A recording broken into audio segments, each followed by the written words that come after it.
Hello and welcome to Story Retold. I'm Calina and I am going to compare her interactive Nancy Drew game Secrets Can Kill, which is the first in the series, with the book that it was originally based on, which is the Nancy Drew Case Files book, number 1, Secrets Can Kill.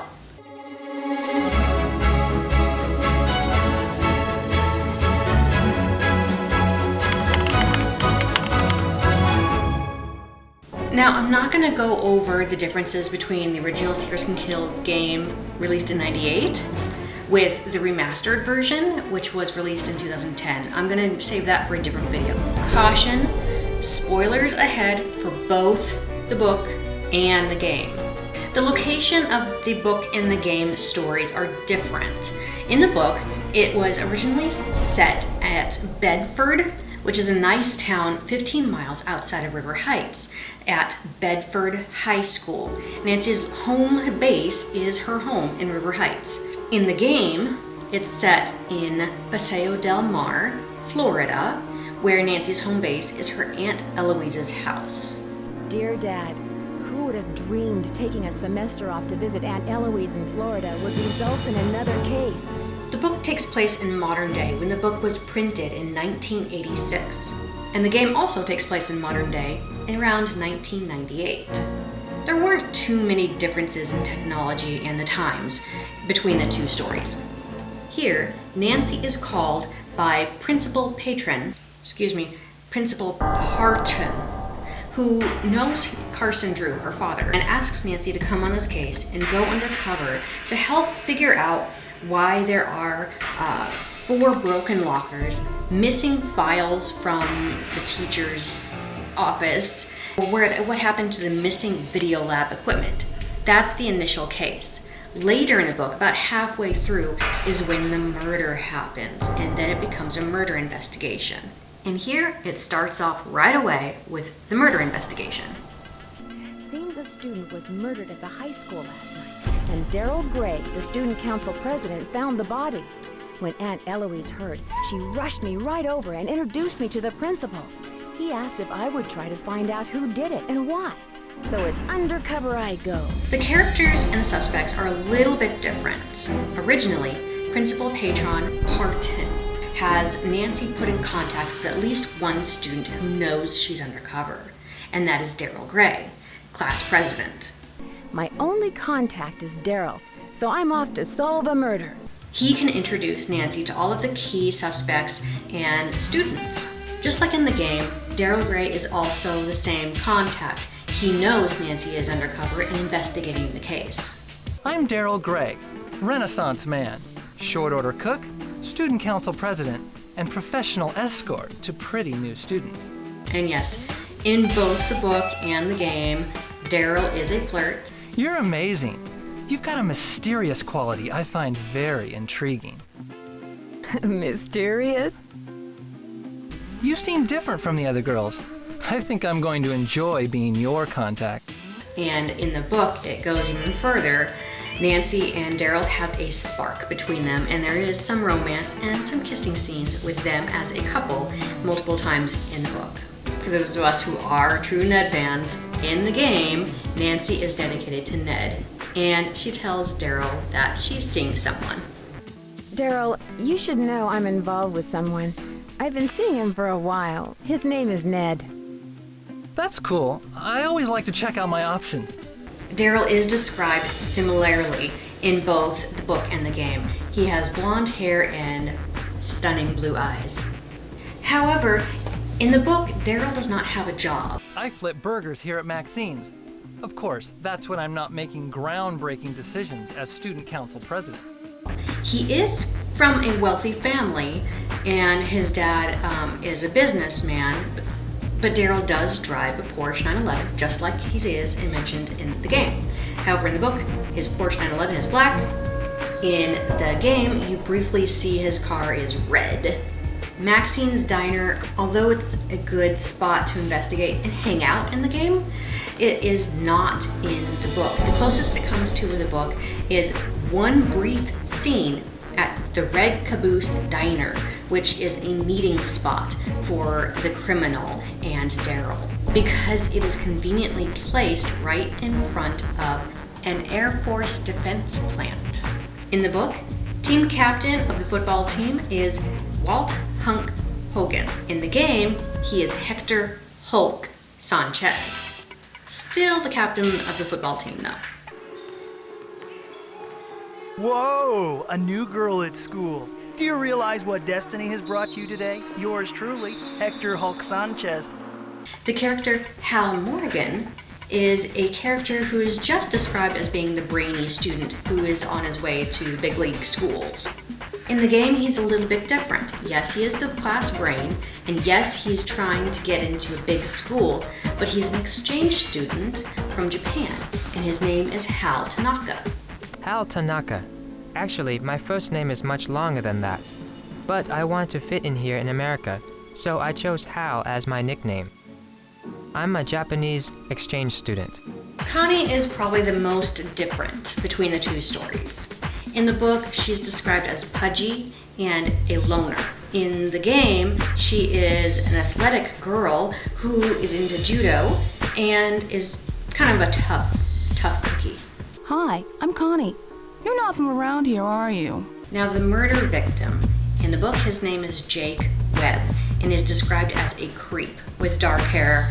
He's kind of lean and has a tight-lipped smile with ice blue eyes. In the game, he's never really described and you don't see him, but he is the one who gets killed. In the game, his name is Jake Rogers. Everyone is cool, except for a few punks like Jake Rogers. Jake Rogers was a total creep. Nobody liked him. As for Nancy's friends, Bess and George, in the book they are frequently in scenes with Nancy talking over the case. In the game, you can only phone Ned, Bess, and George for help if you get stuck. Hello?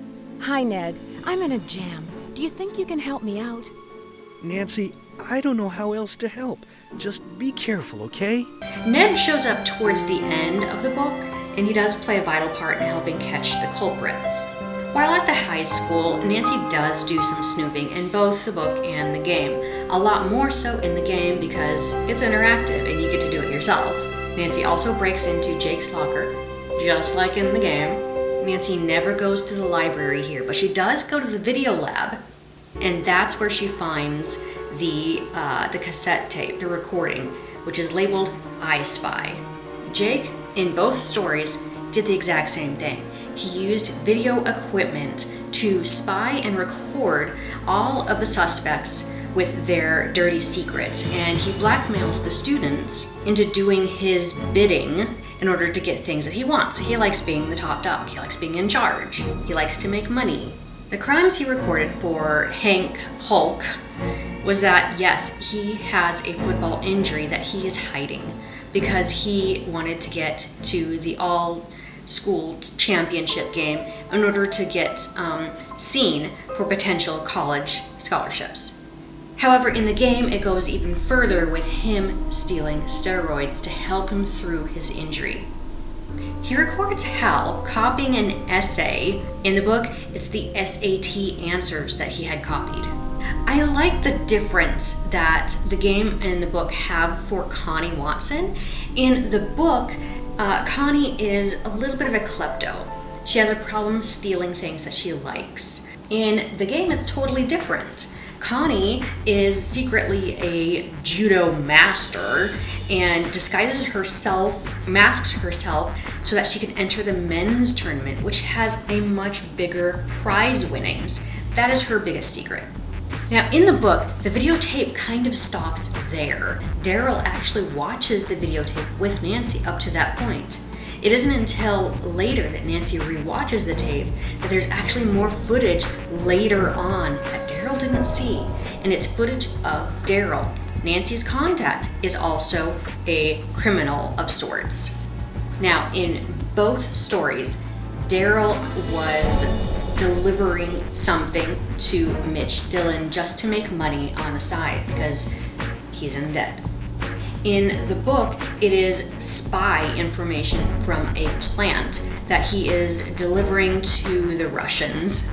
In the game, it's actually drugs, and he didn't even realize that's what's in the envelope. He was delivering both of these goods to Mitch Dillon, and that's when Jake had found out that he could be making more money by cutting out the middleman, going directly to Mitch and blackmailing him to get him some more money from the big times. However, Mitch is still the one who kills Jake Webb, because Jake filmed Mitch and Daryl at the same time. So the evidence is of Mitch too. Mitch killed him because he wanted that evidence of him accepting Daryl's package. One thing that I liked that was different in the game was the high school mascot, the Fighting Manatees. It is never mentioned at Bedford High what their mascot was. Paseo Del Mar's mascot is a manatee. Don't tell me you're afraid of a little seacow. Another fun thing that was not in this game, but is in later games, Brenda Carlton is mentioned for the first time in this book. Brenda Carlton in this book is described as having dark hair with vivid red lips, wearing a trendy trench coat, and has a notebook and pen. And she is trying to be an investigative reporter for her dad's award-winning newspaper, Today's Times. Now, Brenda's kind of a jerk. She comes to Nancy during the murder scene. Well, not murder scene. It's when the police are investigating the murder of Jake. She finds out Nancy's on the case and threatens to expose her for her undercover work if Nancy doesn't give her the goods on the mystery. Nancy asks her to keep her cover a secret until Nancy gets the case solved, and she'll give Brenda all the details and information so she can write her story. The end scene is a little bit different in both of these stories. In the book, it's kind of a dragged out scene where they involve a sting operation in the park to get Mitch Dillon to confess to Daryl on tape that Mitch was Jake's killer. That way they can get the evidence to the police. Now, Brenda Carlton, trying to be a super snoop that she is and get the footage on a camera, blows her cover and everyone else's cover, and that's when Mitch reacts and realizes that something is up. Mitch grabs Brenda, pulls out his gun, demanding to get the film. Daryl bends down to pick up the camera, comes up, swinging the camera at Mitch. Mitch's gun goes off, Daryl's arm gets hurt, and Mitch takes off. Ned and Bess's love interest at the time, Alan, they run after him, tackle him, and get him.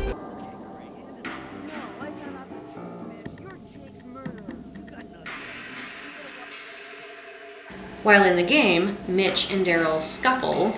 Mitch pulls out a gun. Connie appears at the scene and judo kicks him. The gun goes to the ground.